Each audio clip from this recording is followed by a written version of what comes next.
A partir desse momento, eu vou contar para vocês algumas experiências mais profundas no qual eu passei em relação ao transtorno de ansiedade. Uma das coisas que acontecia muito comigo a partir do momento que eu desenvolvi o transtorno de ansiedade era sempre sentir o coração acelerar mediante uma situação onde eu me sentisse pressionada, em risco. Chegou uma fase na minha vida em que eu estava completamente afogada no transtorno de ansiedade, que foi a época que eu fui pra Alagoas. Gente, depois que o Noah nasceu, eu comecei a piorar esse transtorno, né? Eu não dormia à noite, isso prejudicou bastante, influenciou, porque uma pessoa que já não tá bem, ela começa a viver uma rotina muito puxada, onde ela não consegue descansar, vai afetar. Então, eu passava muito conflito ali, familiar também, muitas coisas aconteceram. Na época que eu fui pra Alagoas, foi a época que eu mais sofri com o transtorno de ansiedade. Todo mundo sabe que o transtorno de ansiedade chega uma hora que ele começa a afetar tanto a sua vida, né, que te paralisa.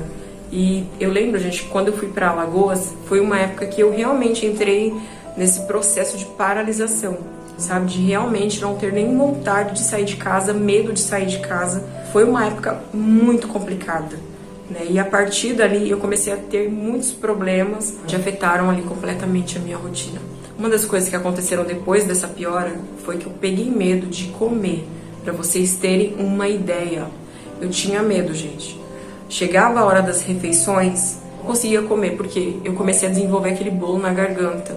Eu não sei, muitas de vocês vai até desconhecer, outras vão se identificar, porque eu sei que tem muita gente passando por isso. E aí eu sentia como se tivesse um caroço na minha garganta. Eu não conseguia engolir a comida, literalmente. Eu não conseguia engolir a comida. Era muito difícil, né, para fazer as refeições. Então foi uma época que eu comecei a emagrecer por não estar me alimentando. Então vocês viram que depois que o Noah nasceu, eu comecei a emagrecer muito. E era uma época que eu estava amamentando, eu precisava me alimentar. Então era assim, realmente um transtorno para eu conseguir comer. E foi uma coisa ocasionada pelo transtorno de ansiedade. Lembro que chegava próximo ali do horário das refeições, muitas vezes eu até chorava, né? Porque eu já sabia como que seria aquele transtorno. Eu não ia conseguir comer, aquela coisa na garganta que não saía. A gente não saía por nada, parecia que tava enroscado, tá? E era uma coisa que me sufocava, que me incomodava demais. Eu tinha muita dificuldade para comer. Então, olha o ponto que eu cheguei. Gente, isso é muito sério. Tem muitas pessoas que não levam a sério, né, a saúde mental. E é de extrema importância a gente cuidar do nosso emocional. Devido a eu ter passado tanto tempo da minha vida só empurrando, isso trouxe consequências. Acabei me prejudicando com isso, né? Então, eu comecei a desenvolver esse medo de comer. Eu não queria comer, né, porque parecia que eu ia ficar realmente sufocada, que eu não ia aguentar. E comer, pra mim, virou um transtorno. Eu chorava porque eu sentia falta, né, das coisas que eu comia, sentia falta de me alimentar, e eu não conseguia, gente, me alimentar. E quantas vezes eu ia parar no hospital por conta disso, por conta daquela coisa que eu sentia na garganta, que, né, realmente traz ali um sufoco, uma coisa horrorosa. E eu ia pro hospital e os médicos falavam, eles examinavam pra ver e não tinha nada. Eu lembro que quando eu cheguei aqui em São Paulo, gente, na primeira vez que eu fui pra Alagoas, quando eu voltei pra São Paulo, que eu fui direto pra casa da minha sogra, eu falava pra ela, eu não consigo me alimentar, não adianta, tô sentindo um bolo. Comecei a ir pra UPA aqui de São Paulo, próximo à casa da minha sogra, e aí os médicos falavam, olha, isso é crise de ansiedade. Então você precisa passar com psiquiatra, precisa ter acompanhamento com psicólogo, precisa começar a entrar com medicação pra ontem. Então eu passei, gente, por essa fase durante muitos meses. Eu posso dizer até que foi o quê? 1 ano e pouco, mais ou menos, sentindo esse bolo na garganta todos os dias, que não saía, não dava trégua. E aí quando eu ia pro pronto-socorro, eles me davam aquele remédio fortíssimo, e aí eu me sentia um pouco aliviada. E eu conseguia respirar, conseguia me alimentar um pouquinho melhor quando eu estava medicada. Depois dessa fase, né, que eu voltei de Alagoas, muitas idas ao hospital, esse bolo na garganta, eu só emagrecendo, comecei a desenvolver muitas crises de hipoglicemia. E isso aí, gente, começou basicamente depois que o Noah nasceu também, então foi bem nessa fase aí de piora da ansiedade, né? Eu já vinha aí de algum tempo atrás, já sentindo já que que tava piorando, mas depois que ele nasceu deu uma boa piora. E obviamente, né, gente, não foi culpa dele, não foi por conta do nascimento dele. Foi assim, uma coisa puxando a outra, sabe? Uma coisa que não foi cuidado mesmo, que eu realmente não cuidei. Chegou uma fase, eu estava ali morando na minha casa, vocês devem lembrar, eu estava bem magrinha, bem magrinha. O Noah tinha meses, ele estava sendo amamentado ainda. Eu estava, gente, com um acúmulo de problemas físicos ocasionados por causa dos transtornos emocionais. Então eu comecei a piorar muito a hipoglicemia, eu comecei a ter muitas crises de hipoglicemia, eu comecei a emagrecer muito, eu ia muito ao banheiro, né, tinha muito aquele problema, né, eu não vou citar aqui pra vocês, mas eu ia muito ao banheiro, muitas vezes mesmo. Foi a pior época em relação aos transtornos emocionais. Aconteceram muitas vezes de idas ao hospital e eu só me sentia bem quando eu estava com a medicação. Tanto que, olha só, gente, o que eu pensava, pra vocês terem uma ideia. Eu pensava assim, eu preciso de um diazepam pra minha vida. É disso que eu preciso. Essa é a solução para os meus problemas. Eu só preciso tomar, porque eu vou ficar bem, eu vou conseguir cuidar da minha casa, eu vou conseguir me alimentar, eu vou conseguir cuidar dos meus filhos, né? Porque assim, eu me alimentava tão mal que eu não tinha forças para fazer nada na minha casa. Teve uma época, gente, que a minha casa ela ficou num estado assim, meu Deus. Eu não sei se vocês sabem, mas na época que eu estava morando na minha casa, até pouco tempo atrás não passava lixeiro lá, né? Então todo o lixo da casa tinha que ser ou queimado, porque a gente realmente mora ali numa área mais rural mesmo, e todo o lixo tinha que ser ou queimado ou tinha que ser levado num local que era muito longe, né? Bem distante da casa. E para uma pessoa que já não estava bem, que já estava completamente ali, ó, à mercê, dependendo dos outros. Eu dependia muitas vezes da minha sogra em me ajudar na minha casa. Dependia do Paulo completamente para me ajudar com todas as coisas, né? Porque ali eu já não tava mais conseguindo, gente, nem raciocinar quem era eu. De tão mal que eu passava. Uma coisa foi puxando a outra, uma coisa foi piorando a outra. E às vezes eu mal conseguia andar dentro da minha casa. Eu não tinha forças para andar dentro de casa. Nem mesmo quando eu conseguia me alimentar, né? Tinha muitas crises de hipoglicemia. Então foi uma época muito, muito difícil. Vocês não têm noção. Eu olhava pra minha casa tava parecendo um lixão, gente. Porque a casa fica bagunçada muito rápido, as crianças brincando, junta a louça. O lixo não podia ser levado. Foi uma época que o Paulo tava trabalhando fora, eu ficava sozinha. Então tinha algumas questões assim que estavam bem complicadas. Tinha vezes que ele não levava o lixo e aí era época de fralda. Então, gente... Eu não sei se eu tenho essa foto, mas eu tirei uma foto de um dia que a casa tava assim, ó. Meu Deus, tava assim, muito complicada a situação. Eu não tinha forças para limpar a minha casa. O pouco de energia que eu tinha, eu usava para alimentar os meus filhos, lavar uma louça, fazer bem o básico mesmo, sabe? Dar um banho neles, fazer o básico. E eu me via desesperada. Foi a época que minha sogra comprou aquela chácara e fazia muitas coisinhas lá, né? Reunia a família para almoço, para churrasco. Eu lembro que quando eu ia arrastada. Eu recebia convite para sair, para jantar na casa da família, enfim. Eu não conseguia ir. Eu não tinha ânimo para ir. Eu tinha medo de sair de casa, né? Medo de sair e passar mal. Porque já tava assim, ó, uma bola de neve, já tava todo aquele transtorno. Então eu simplesmente falava, não dá pra ir.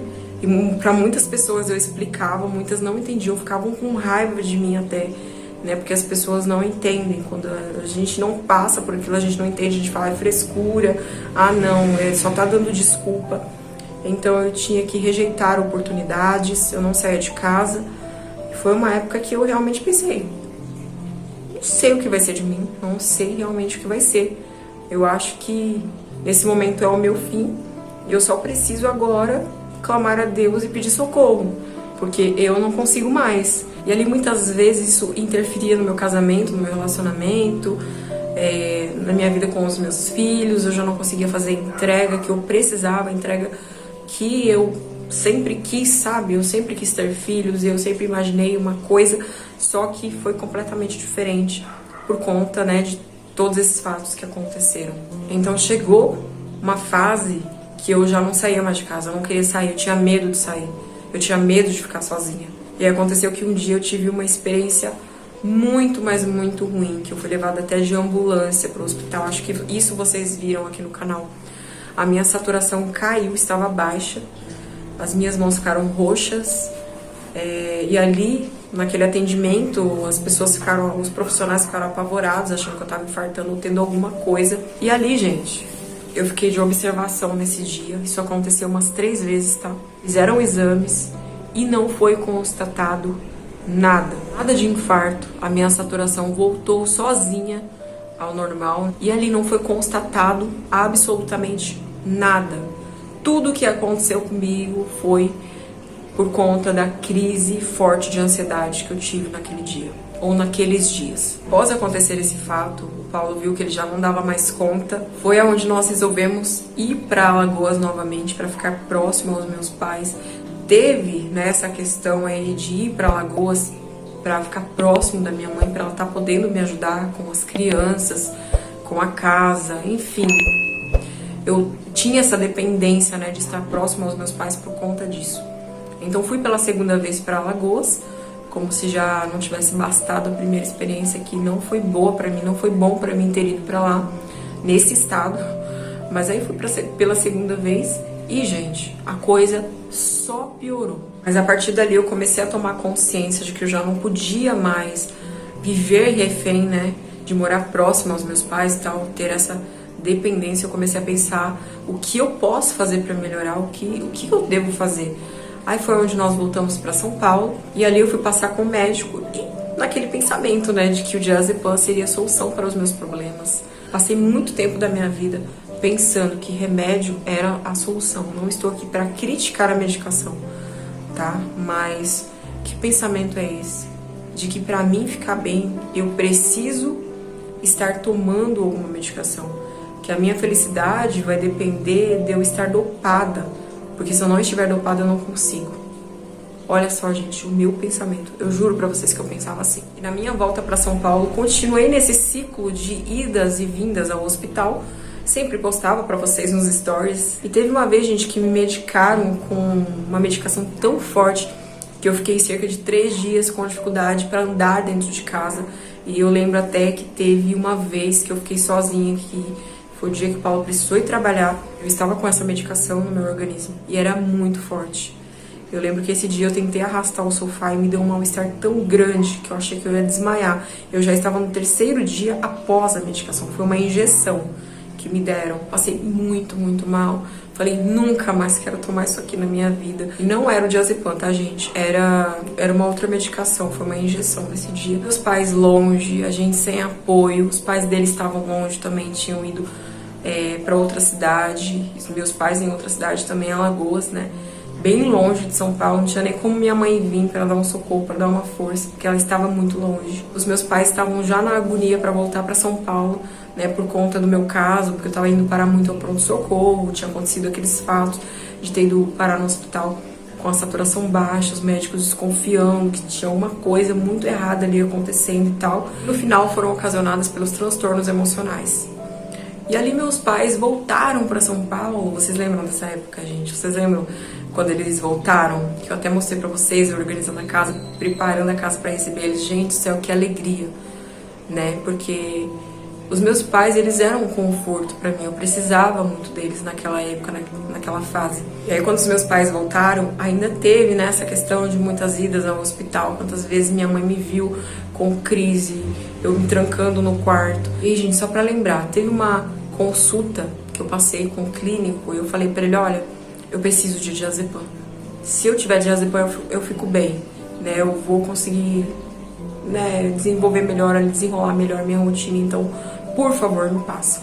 Aí eu consegui, gente, essa receita. Eu lutei pra ter essa receita. Vocês não têm ideia. Quanto eu pedia pra um médico, pra um médico. Eles falavam, não, você vai tomar sertralina, você vai fazer tratamento pra depressão, você vai fazer um tratamento mais intensivo. Só que uma vez eu tomei o sertralina, gente, eu fiquei muito ruim. Eu falei, nunca mais. Então eu só queria tomar um ansiolítico, que me fazia eu me sentir bem, tranquila, eu ficava good vibes, eu ficava bem. Eu lembro que eu passei nessa consulta e eu consegui, gente. Consegui uma cartela. ainda, né, dessa medicação. E aí, essa época, gente, foi um momento da minha vida que eu tive uma conversa, assim, com Deus. Eu entrei cara a cara com Deus. Eu falei, Senhor, eu preciso encontrar o meu propósito de vida. Eu já tava nessa questão, nessa crise, né, existencial, onde eu queria encontrar o meu propósito e onde eu queria me curar, onde eu precisava dessa cura pra minha vida, pra trazer essa cura pra minha casa, né, pra eu mudar realmente a minha vida. Eu falei, eu preciso mudar, eu não posso ser mais a mesma pessoa, eu não posso mais viver dessa forma que eu tô vivendo, eu não posso mais ser quem eu sou, eu preciso viver uma transformação na minha vida. E aí, um pouco antes dos meus pais chegarem aqui em São Paulo, eu lembro que eu vi, né, que eu estava nessa busca de uma profissão, enfim, eu queria encontrar o meu propósito de vida. E aí eu vi lá, né, a questão das terapias integrativas, comecei a me aprofundar, comecei a me apaixonar por esse universo da terapia, de palestra, da mensagem, sabe, que leva à transformação de vida, porque aquela mensagem estava tocando meu coração, eu estava me identificando com aquela transformação que eu precisava viver. Então tudo aquilo fez sentido para mim. E eu confesso para vocês que a partir do momento em que eu senti que eu precisava mudar, eu comecei a tomar iniciativas diferentes, eu comecei a mudar a minha rotina, eu comecei a mudar a minha visão da vida. Eu olhei para aquela cartela e eu falei assim, eu só vou tomar isso aqui em último caso, eu não vou ficar refém disso aqui. Né? O médico tinha passado para eu tomar, gente, antes das crises. Ele falou, você toma todos os dias, toma isso aqui todos os dias, tá? Eu vou te passar uma receita para 30 dias e daqui a 30 dias a gente renova ela, né? E o médico me passou para tomar desta forma. Aí eu falei, eu não vou, eu não aceito, não vou tomar isso todos os dias. Eu comecei a mudar a minha mentalidade, comecei a mudar a minha forma de pensar. E aí eu comecei a me identificar, né, com o meu propósito. Foi ali onde eu me descobri profissionalmente.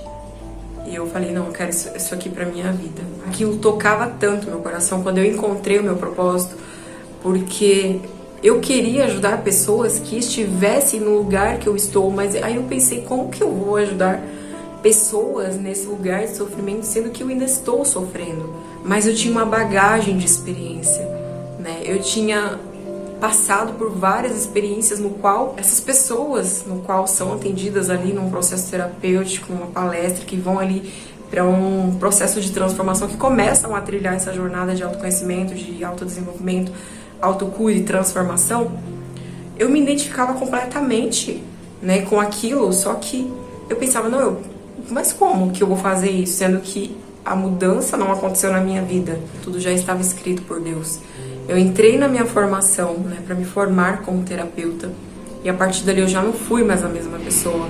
Eu tive acesso a conhecimentos no qual eu nunca tive na minha vida. Comecei a estudar neurociência, neuroplasticidade, medicina germânica, entre outras, tá, gente? Muitas assuntos, assim, no qual eu nunca nem tive acesso, nem interesse.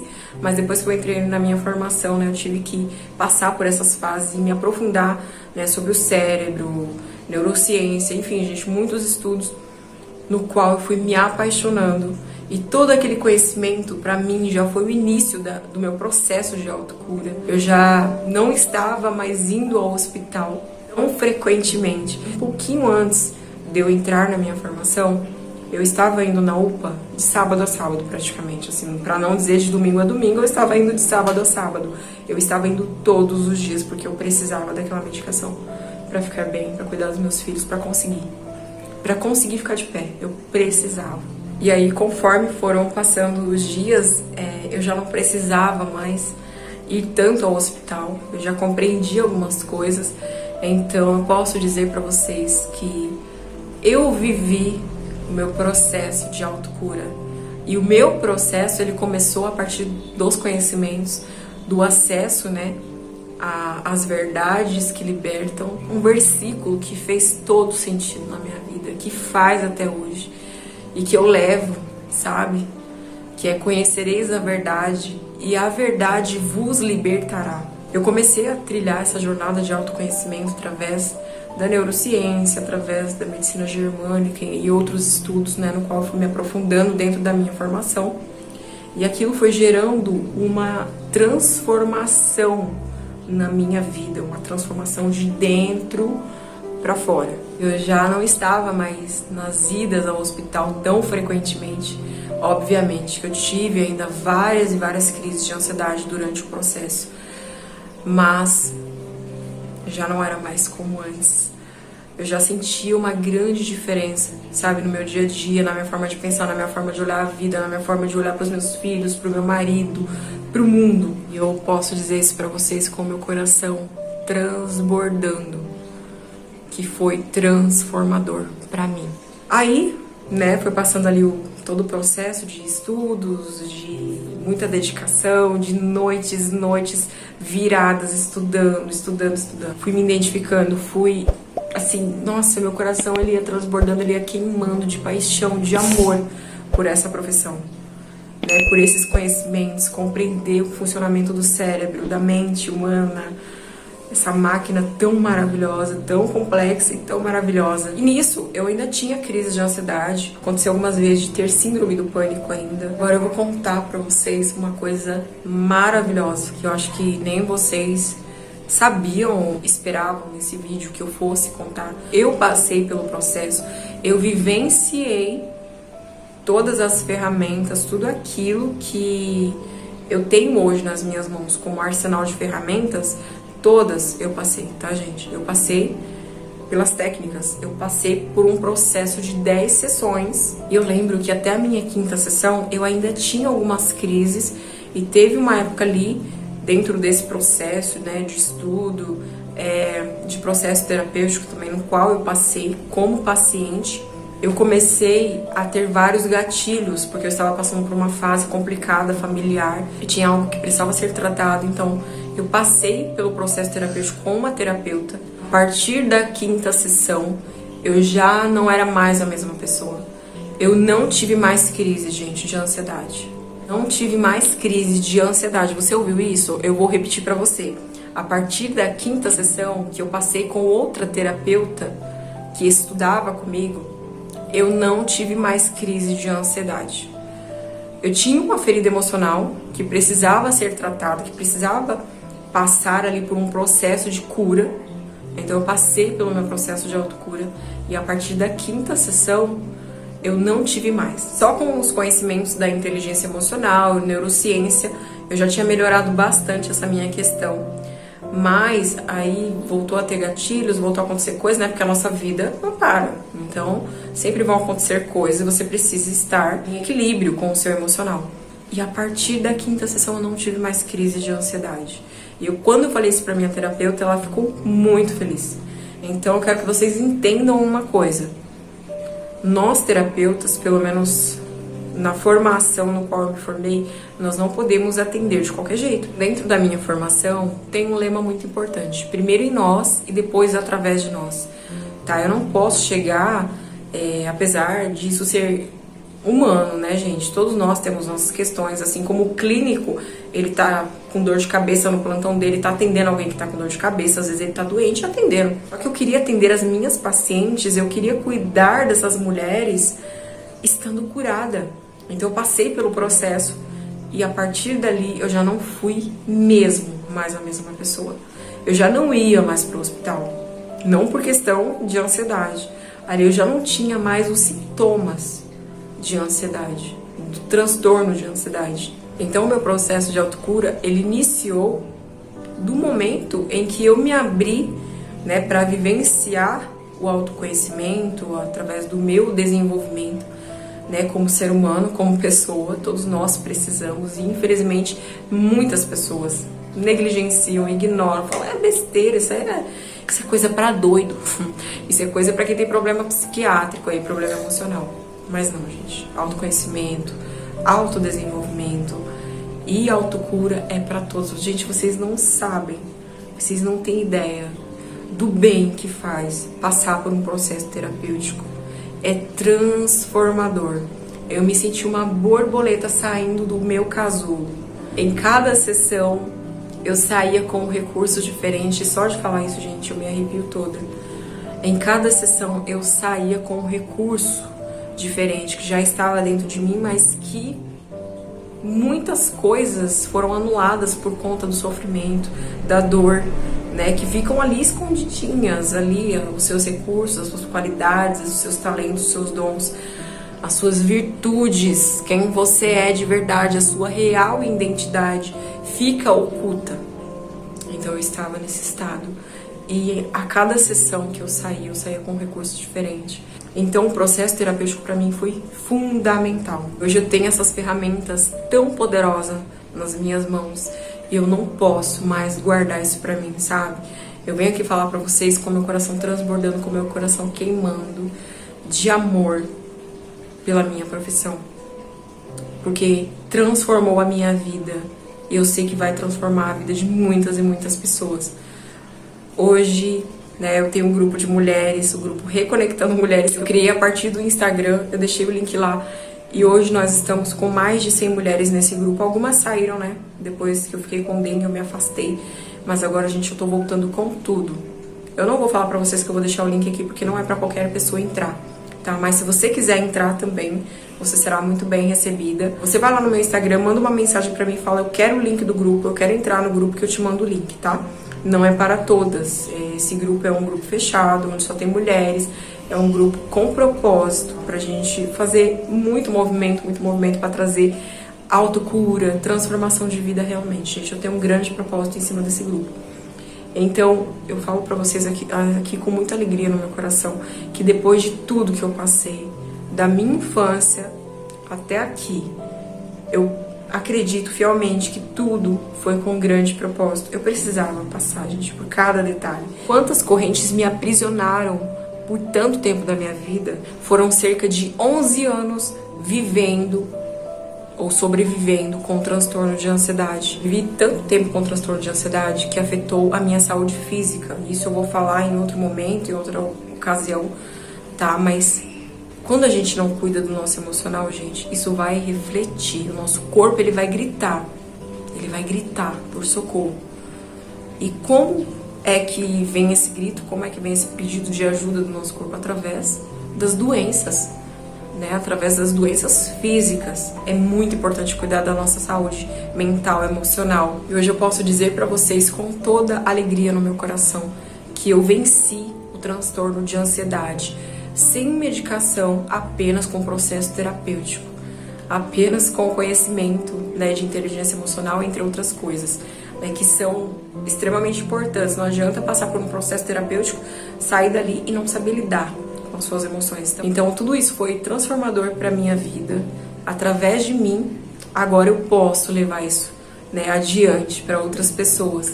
Levar essa mensagem de autocura, de autoconhecimento, de transformação. Fico muito feliz, sabe, de estar contando isso aqui pra vocês. Eu acredito que eu nunca contei sobre esse meu processo de autocura, que eu nunca mais tive crise de ansiedade. É uma coisa que a gente precisa, né, falar. Porque é pouco falado, as pessoas não gostam de falar, né, sobre as questões mentais, emocionais. As pessoas fogem disso, elas falam: não, isso é pra doido, isso é pra paciente de psiquiatria, não é pra mim. Mas nós precisamos aprender a lidar com as nossas emoções para que no futuro também a gente não sofra, né? Eu estava ali me preparando para fazer esse documentário e eu coloquei o fone e comecei a escutar uma música que faz todo sentido na minha vida, que é da Kel Smith. O nome dessa música é Mudei. Eu vou colocar o link dessa música aqui pra vocês aqui na descrição, pra que vocês ouçam ela. Gente, que música linda. E ela é a música da minha vida, sabe? Eu vivi essa transformação e hoje eu quero levar pra muitas e muitas mulheres, pra muitas pessoas. Eu falo mulheres, mas é pra todos, a mensagem é pra todos. É isso, meus amores. Eu fico muito feliz, sabe, de contar aqui pra vocês com detalhes essa história, pra que vocês entendam, né, o porquê que eu sou tão apaixonada e tão grata a Deus pela minha profissão hoje como terapeuta especialista em mulheres. Eu estou muito, muito feliz, muito feliz. Já estou formada e posso dizer pra vocês aí que vem muita coisa pela frente. Quem quiser entrar, quem quiser participar, gente, é pra todos, tá? Como eu disse, a mensagem é pra todos, para aqueles que quiserem. E é isso, eu espero que faça sentido o vídeo pra vocês. Eu sei que muitas pessoas vão se identificar. E muitas pessoas estão aí, né, vivendo um sofrimento emocional. E eu posso dizer pra vocês, com o meu coração leve, com o meu coração em paz, sem precisar de diazepam, você não precisa viver sofrendo. O que você precisa é buscar ajuda, porque isso vai fazer total diferença na sua vida. E a partir deste vídeo começam os trabalhos. Gente, eu vou trazer muita, muita coisa Se vocês tiverem interesse em participar, entrem no grupo, porque lá no grupo eu aviso em primeira mão tudo que vai acontecer, palestras, workshops, eventos, tudo. Processo terapêutico individual, processo terapêutico em grupo, tudo será avisado por lá, tá? Lá eu tenho mais facilidade, né, de explicar tudo certinho, como que funciona tudo, como que vão funcionar os eventos.